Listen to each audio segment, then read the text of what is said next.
Hello my dear students, welcome to CBC classroom. This is me Irfana. നമ്മളന്ന് physics electricity chapter base ചെയ്ത് കുറച്ച് important ആയിട്ടുള്ള previous year questions ആണ് discuss ചെയ്യുന്നത്.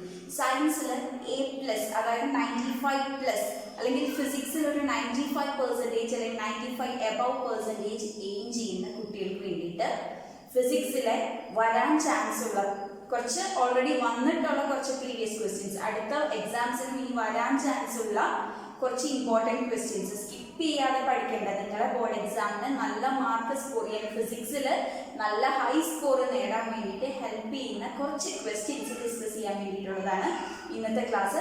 ശ്രദ്ധിച്ചിരിക്കുക, ക്വസ്റ്റ്യൻസ് ഞാൻ ബോർഡിൽ എഴുതുന്നത് എഴുതിയെടുക്കുക, സൊല്യൂഷൻസും ആൻസേഴ്സും ഞാൻ പറയുന്നത് ശ്രദ്ധിക്കുക. എത്ര മാർക്കിൻ്റെ ക്വസ്റ്റ്യൻ ആണ്, ഏത് ഇയറിൽ വന്നതാണ്, എന്തൊക്കെ ആൻസേഴ്സ് ആണ് ഇൻക്ലൂഡ് ചെയ്യേണ്ടത്, എങ്ങനെയൊക്കെ എഴുതിയാലാണ് അതിൽ ഫുൾ മാർക്ക് കിട്ടുക, എല്ലാം പറയും. അപ്പോൾ ശ്രദ്ധിക്കുക. ഓക്കെ, ക്വസ്റ്റ്യൻസ് എഴുതിയെടുക്കുക, മാർക്ക് ഡിസ്ട്രിബ്യൂഷൻ ഞാൻ പറയുന്നത് ശ്രദ്ധിക്കുക. ഇമ്പോർട്ടൻ്റ് ആയിട്ട് ഇൻക്ലൂഡ് ചെയ്യേണ്ട ആൻസേഴ്സ് കീ പോയിന്റ്സ് എല്ലാം ഞാൻ പറയും, അത് ശ്രദ്ധിച്ച് എഴുതിയെടുക്കുക, പ്രിപ്പയർ ചെയ്യുക, എക്സാമിൽ പോയിട്ട് 95+ സ്കോർ ചെയ്യാം. ഓക്കെ, അപ്പോൾ നമുക്ക് ക്വസ്റ്റ്യൻസ് നോക്കിയാലോ. നമുക്ക് ഒരു 3 മാർക്ക് ക്വസ്റ്റ്യൻ നോക്കാം. 2015 3 മാർക്ക് ക്വസ്റ്റ്യൻ സെക്ഷനിൽ വന്ന ഒരു ക്വസ്റ്റ്യൻ ആണ്. ഇവിടെ 2 ക്വസ്റ്റ്യൻസ് ഉണ്ട്. അപ്പോൾ മാർക്ക് ഡിസ്ട്രിബ്യൂഷൻ 1.5 ആയിരിക്കും. ഫസ്റ്റ് പാർട്ട് ആൻസർ ചെയ്താൽ നമുക്ക് 1.5 മാർക്ക് കിട്ടും, സെക്കൻഡ് ഹാഫ് ആൻസർ ചെയ്താൽ 1.5 കിട്ടും. അങ്ങനെ ടോട്ടൽ 3 മാർക്സ് കിട്ടും. ഈസി ആയിട്ട് സ്കോർ ചെയ്യാവുന്ന ഒരു ക്വസ്റ്റ്യൻ ആണ്. നോക്കുക, എന്താ, study the following electric circuit. ഒരു ഇലക്ട്രിക് സർക്യൂട്ട് തന്നിട്ടുണ്ട്. ഇതൊന്ന് നോക്കുക. ഇതിൽ എന്തൊക്കെ തന്നിട്ടുണ്ട്? 2 റെസിസ്റ്റേഴ്സ് തന്നിട്ടുണ്ട്, 10 ഓമിന്റെയും 20 ഓമിന്റെയും. പിന്നെന്താ, ഒരു ബാറ്ററി തന്നിട്ടുണ്ട്, അതിന്റെ പൊട്ടൻഷ്യൽ ഡിഫറൻസ് 3 വോൾട്ട് ആണ് തന്നിട്ടുണ്ട്. ഇത്രയുള്ള ഒരു സിമ്പിൾ സർക്യൂട്ട് ആണ്. ഇനി ഇതിൽ എന്തെല്ലാമാണ് കണ്ടുപിടിക്കേണ്ടത്? 2 പാർട്സിൽ ഫസ്റ്റ് പറയുന്നത് the current flowing in the circuit. ഈ സർക്യൂട്ടിലെ കറന്റ് കണ്ടുപിടിക്കണം. ഓക്കെ, അപ്പോൾ ഫസ്റ്റ് ക്വസ്റ്റ്യൻ കറന്റ് ആണ് നമുക്ക് കണ്ടുപിടിക്കേണ്ടത്. ഓക്കെ, കറന്റിന്റെ സിമ്പിൾ എന്താ? I. അപ്പോൾ I ആണ് കണ്ടുപിടിക്കേണ്ടത്. I കാണാനുള്ള ഇക്വേഷൻ എന്താ? V/R അല്ലേ? I is equal to V/R. ഇത് ഇക്വേഷൻ ഓർമ്മയില്ലെങ്കിൽ നമ്മൾ എന്ത് ചെയ്യാം? VIR ട്രയാങ്കിൾ വരച്ചു നോക്കുക. VIR ഇതിൽ I അല്ലേ കണ്ടുപിടിക്കേണ്ടേ? അപ്പൊ I ഹൈഡ് ചെയ്ത് വെക്കുക. അപ്പൊ എന്താ വരുന്നത്? V/R. So I is equal to V/R. ആ ഇക്വേഷൻ ആണ് നമ്മളിവിടെ എഴുതിയിരിക്കുന്നത്. അപ്പോൾ കറന്റ് I കണ്ടുപിടിക്കാമെങ്കിൽ നമുക്ക് Vയും വേണം Rഉം വേണം. V എന്ന് പറഞ്ഞാൽ പൊട്ടൻഷ്യൽ ഡിഫറൻസ്, അത് ക്വസ്റ്റ്യനിൽ തന്നിട്ടുണ്ട്. എത്രയാ? 3 വോൾട്ട്. ഇനി റെസിസ്റ്റൻസ് കണ്ടുപിടിക്കണം. റെസിസ്റ്റൻസ് നോക്കിയ ക്വസ്റ്റ്യനിൽ 2 റെസിസ്റ്റേഴ്സ് ആയിട്ടാണ് തന്നിട്ടുള്ളത്. ഇത് രണ്ടും എങ്ങനെയുള്ള കണക്ഷനാ? സീരീസ് കണക്ഷൻ ആണ്. ഒന്നിന്റെ എഡ്ജിൽ നിന്നല്ല അടുത്തത് കണക്ട് ചെയ്തിരിക്കുന്നത്. ഇങ്ങനെയുള്ള കണക്ഷനെ നമ്മൾ എന്ത് പറയും?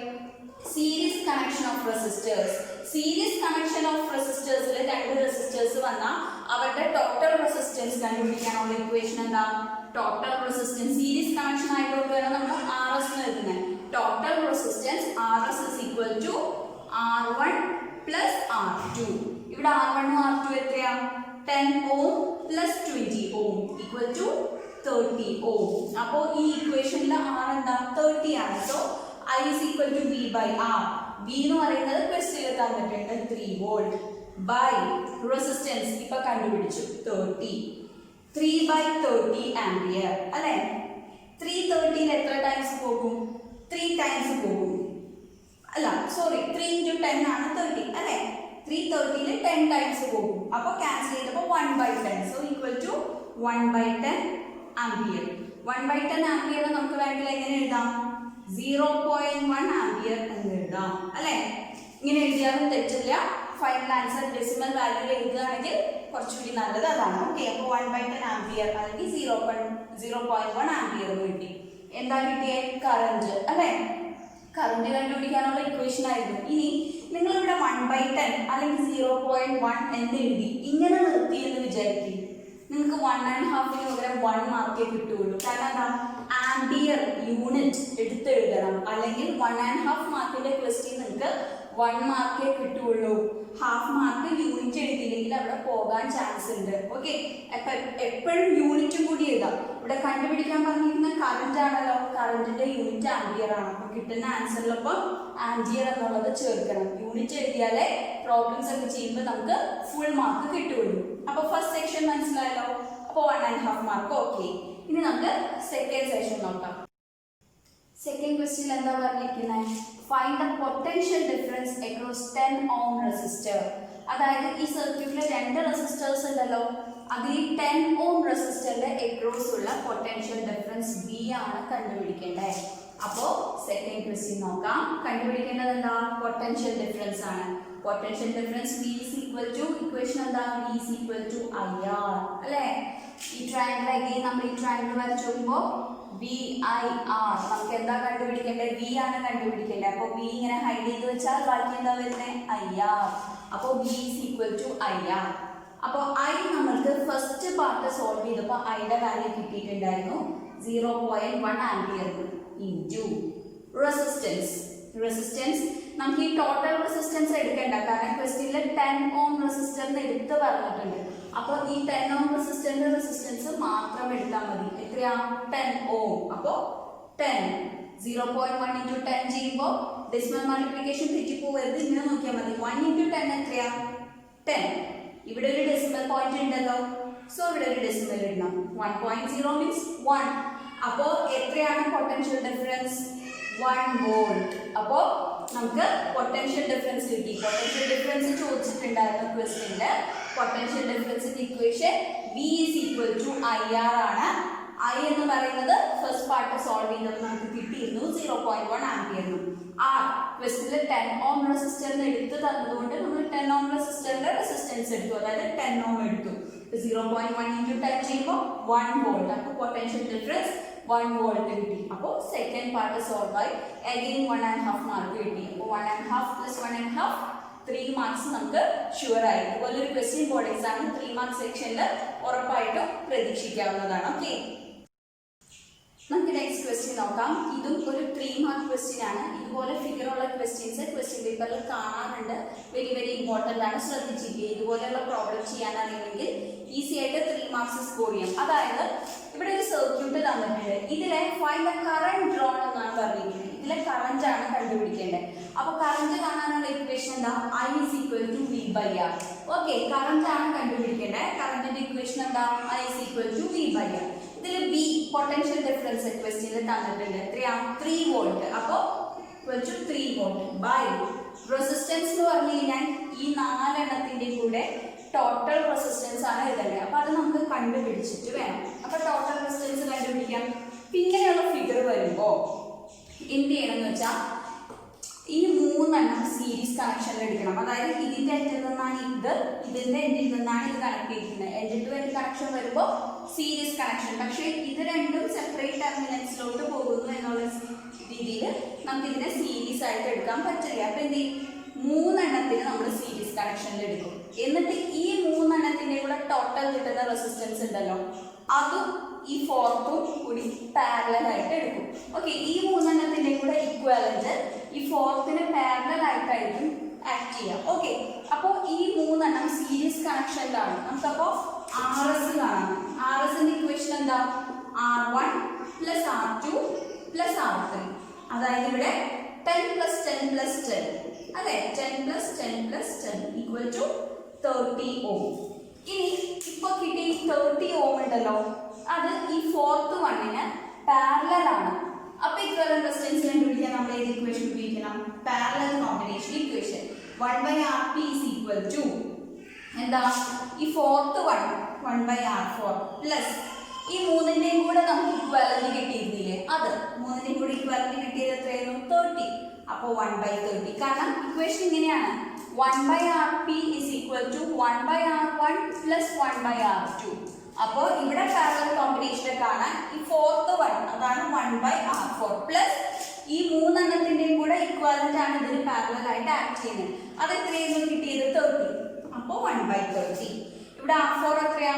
10 തന്നെയാണ്. അപ്പോൾ this is equal to 1/10 plus 1/30. ഇവിടെ ഡിനോമിനേറ്റർ ഡിഫറെന്റ് ആണല്ലോ, അപ്പൊ ആഡ് ചെയ്യുമെങ്കിൽ എന്ത് ചെയ്യാം? LCM കാണും. അപ്പോൾ ഇവിടെ 30 ആക്കാൻ വേണ്ടിയിട്ട് ഡിനോമിനേറ്റർ 30 ആക്കാൻ വേണ്ടിയിട്ട് 10 into 3 ചെയ്യും.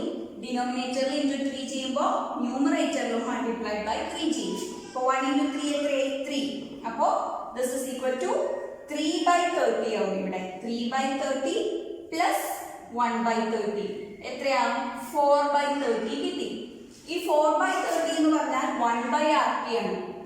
അപ്പൊ RP കിട്ടണമെങ്കിൽ എന്ത് ചെയ്താൽ മതി? ഇത് തിരിച്ചിട്ടാൽ മതി.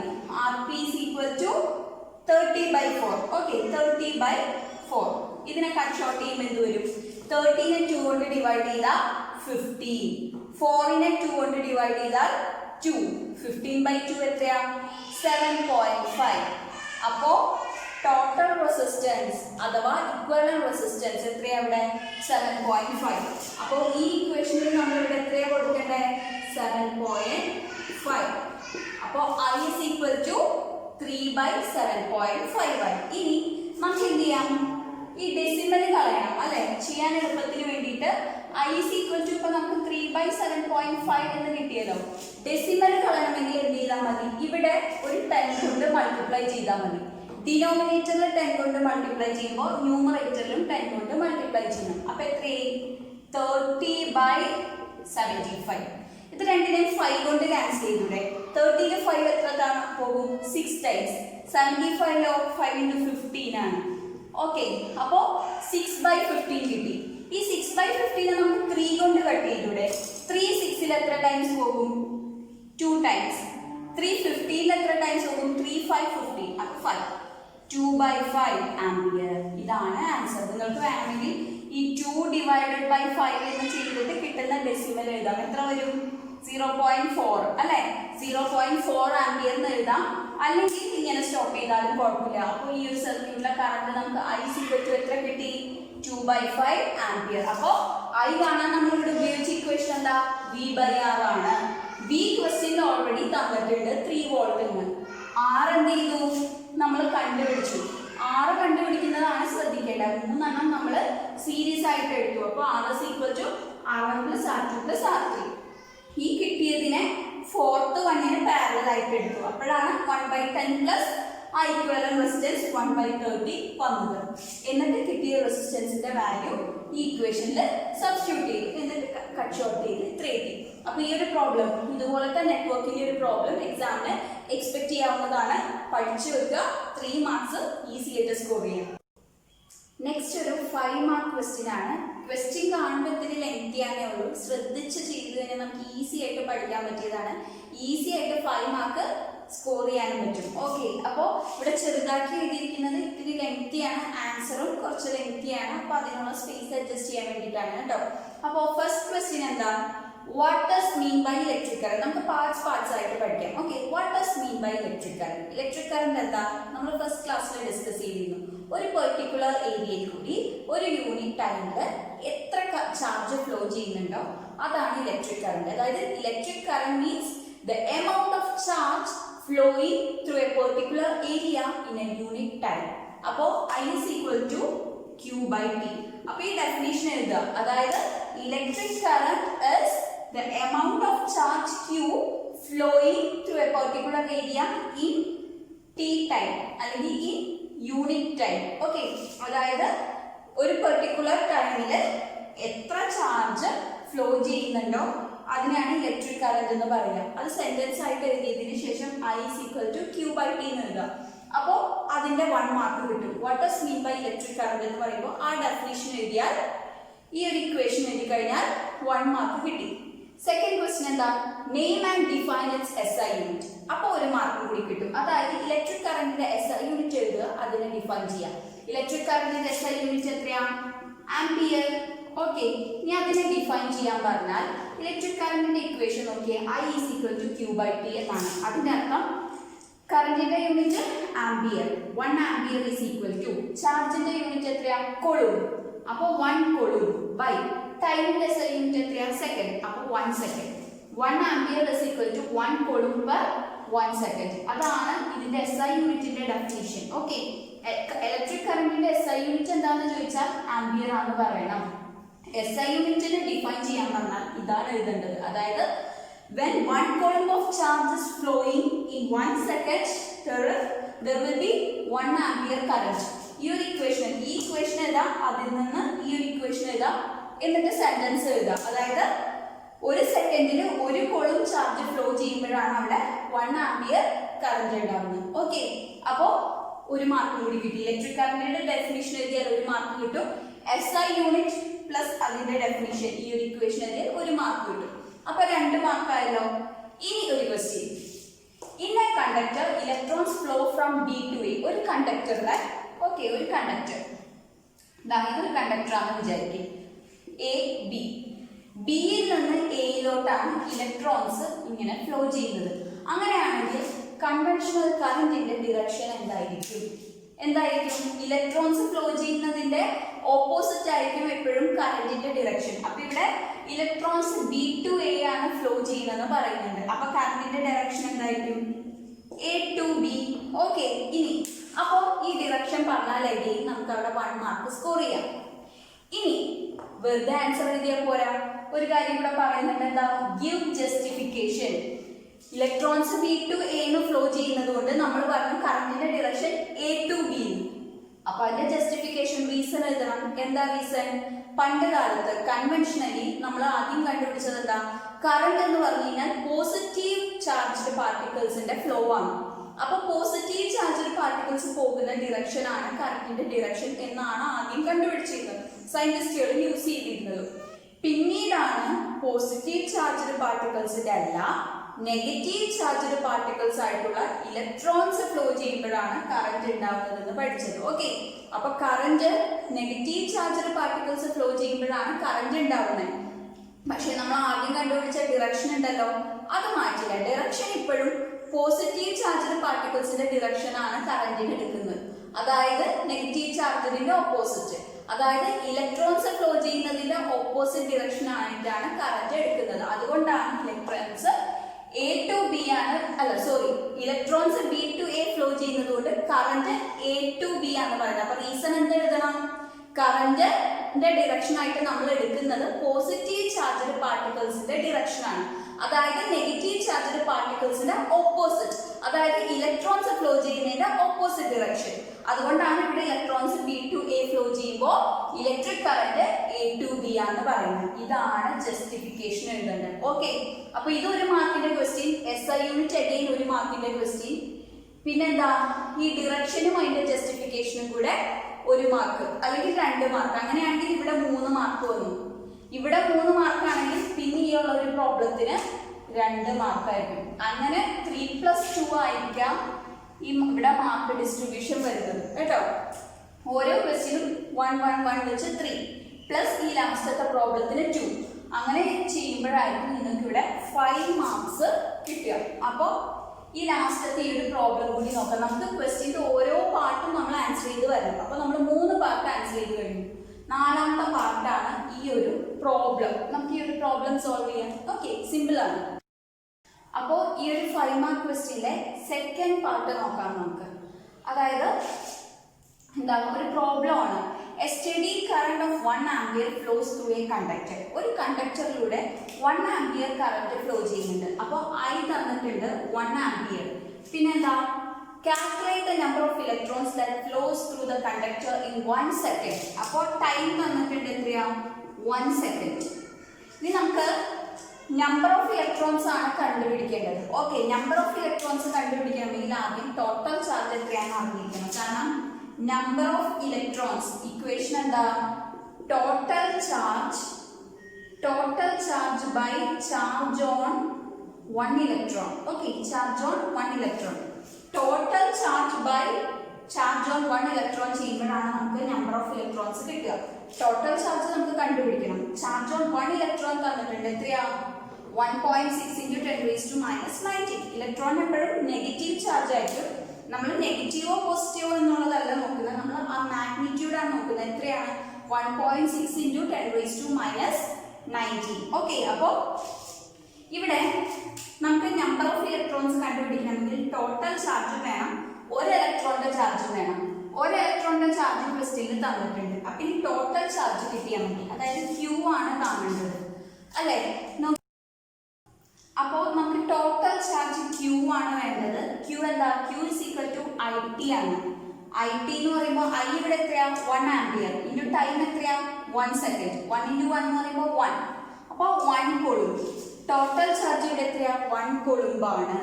അപ്പോൾ number of electrons equal to total charge by charge on 1 electrons ആണ്.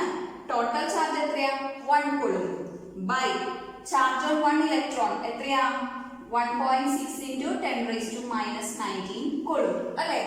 ഈ 10 raised to minus 19 എന്നുള്ളത് മേലോട്ട് എടുത്താൽ എന്ത് പറ്റും 1 into 10 raised to 19 ആവും അല്ലേ. 10 raised to minus 19 ഡിനോമിനേറ്ററിന് ന്യൂമറേറ്ററിലേക്ക് എടുക്കുമ്പോൾ 10 raised to 19 ആവും. 10 raised to 19 by എന്താ 1.6 ഓക്കെ ആണോ. ഇനി ഈ 10 raised to 19 നമുക്കൊന്ന് സ്പ്ലിറ്റ് ചെയ്ത് 10 into 10 raised to 18 എന്ന് എഴുതിക്കൂടെ. 10 raised to 19 നമ്മൾ ഒരു 10 എടുത്തു. അപ്പോൾ 10 into 10 raised to 18 by 1.6 okay ആണോ. ഇനി 10 by 1.6 ഉണ്ടല്ലോ, ഞാൻ ഇവിടെ ചെയ്യാം. ഓക്കെ, ഈ 10 by 1.6 വേറെ എഴുതി ഇൻറ്റു 10 raised to 18 ഓക്കെ അല്ലേ. ഇവിടെ ഡെസിമൽ പോകണമെങ്കിൽ എന്ത് ചെയ്യണം, ഈ 1.6 ഡെസിമൽ പോകണമെങ്കിൽ ഒരു ഇൻറ്റു 10 ചെയ്യണം. അപ്പൊ ഇവിടെയും ഇൻറ്റു 10 ചെയ്യണം. 10 into 10 എത്രയാ 100 ബൈ ഇത് എത്രയാവും 60. 100 by 16 into 10 raised to 80. ഇത്രയും എന്താണ് നമ്പർ ഓഫ് ഇലക്ട്രോൺസ്, ഇത്രയും ഇലക്ട്രോൺസ് ഉണ്ട്. നിങ്ങൾക്ക് വേണമെങ്കിൽ ഈ 100 by 16 കട്ട് ഷോർട്ട് ചെയ്ത് എഴുതാം. അതായത് 100 2 കൊണ്ട് ചെയ്യുമ്പോൾ എത്ര വരും 50, 16 കൊണ്ട് ചെയ്യുമ്പോഴോ 8, 50 by 8. എഗെയിൻ ഇതിനെ 2 കൊണ്ട് ഡിവൈഡ് ചെയ്താൽ എന്ത് പറ്റും 25 അല്ലേ. 50ന്റെ ഹാഫ് 25, 8ന്റെ ഹാഫ് 4, 25 by 4. നിങ്ങൾ 25 by 4 ഡിവൈഡ് ചെയ്യാം. അപ്പോൾ കിട്ടുന്ന എത്രയും 6.25 എങ്ങാണ്ടാണ് ഓൾമോസ്റ്റ് വരിക. അത്രയും ഇൻറ്റു 10 raised to 80. ഇത്രയും ഇലക്ട്രോൺസ് ആണ് ഉള്ളത്. നമുക്ക് നമ്പർ ഓഫ് ഇലക്ട്രോൺസ് ആണ് കിട്ടേണ്ടത്. അപ്പോൾ 100 by 16 into 10 raised to 80 ഇത്രയും ഇലക്ട്രോൺസ് ഉണ്ട്. ഈ 100 by 16 നിങ്ങൾ ഡിവൈഡ് ചെയ്ത് നോക്കിക്കഴിഞ്ഞാൽ 6.25 കിട്ടും ഇൻറ്റു 10 raised to 80. ഇത്രയും ഇലക്ട്രോൺസ് ആണ് ഇവിടെ ഉള്ളത്. അപ്പോൾ ഇങ്ങനെ ഒരു പ്രോബ്ലത്തിന് 2 മാർക്കായിരിക്കും. അപ്പൊ ഈ ഒരു ചിലപ്പോൾ ഈ ഒരു പ്രോബ്ലം മാത്രം ചോദിക്കാം 2 മാർക്സിന്. അപ്പൊ ചെയ്യാൻ അറിയാമെങ്കിൽ നമുക്ക് ഈസി ആയിട്ട് 2 മാർക്സ് കിട്ടും. അല്ലെങ്കിൽ നമ്മൾ നേരത്തെ പറഞ്ഞ പോലെ ഒരു 5 മാർക്ക് ക്വസ്റ്റ്യനിലെ ഒരു പോർഷൻ ആയിട്ട് ചോദിക്കും. ഓക്കെ, അപ്പൊ ഇന്ന് നമ്മൾ 2-3 മാർക്കിന്റെ ക്വസ്റ്റ്യൻ ഡിസ്കസ് ചെയ്തു. അതുപോലെ തന്നെ ഒരു 5 മാർക്ക് ക്വസ്റ്റ്യൻ അല്ലെ. 3 ക്വസ്റ്റ്യൻസ് ആണ് നമ്മൾ ഇന്ന് ഡിസ്കസ് ചെയ്തത്. 3ഉം ക്ലിയർ ആയിട്ടുണ്ടാവും വിചാരിക്കുന്നു. ആദ്യം ഡിസ്കസ് ചെയ്ത 2 3 മാർക്ക് ക്വസ്റ്റ്യൻസ് ആണ്. ഇപ്പോൾ ഡിസ്കസ് ചെയ്തത് 5 മാർക്ക് ക്വസ്റ്റ്യൻ ആണ്. ഓക്കെ, അപ്പോൾ ഈ 3 ക്വസ്റ്റ്യൻസും നല്ല ക്ലിയർ ആയിട്ട് പഠിക്കുക. എക്സാമിന് വരാൻ ഷുവർ ആയിട്ടും നമുക്ക് എക്സ്പെക്ട് ചെയ്യാവുന്ന ക്വസ്റ്റ്യൻസ് ആണ്. ക്ലാസ് ഇഷ്ടപ്പെട്ടെങ്കിൽ ലൈക്ക് ചെയ്യുക. നിങ്ങളുടെ ഫ്രണ്ട്സിന് എല്ലാവർക്കും ക്ലാസ് ഷെയർ ചെയ്ത് കൊടുക്കുക. ചാനൽ ഇതുവരെ സബ്സ്ക്രൈബ് ചെയ്തിട്ടില്ലാത്ത സ്റ്റുഡൻസ് ആണെങ്കിൽ താഴെ ഒരു സബ്സ്ക്രൈബ് ബട്ടൺ ഉണ്ട്, അത് സബ്സ്ക്രൈബ് ചെയ്യുക. ആ ഒരു ബട്ടൺ പ്രസ് ചെയ്ത് ഓൾ എന്ന് പറയുന്ന ഓപ്ഷൻ ചൂസ് ചെയ്ത് വെക്കുക. അപ്പോൾ നമുക്ക് മറ്റൊരു ക്ലാസ്സിൽ വീണ്ടും കാണാം. ബൈ.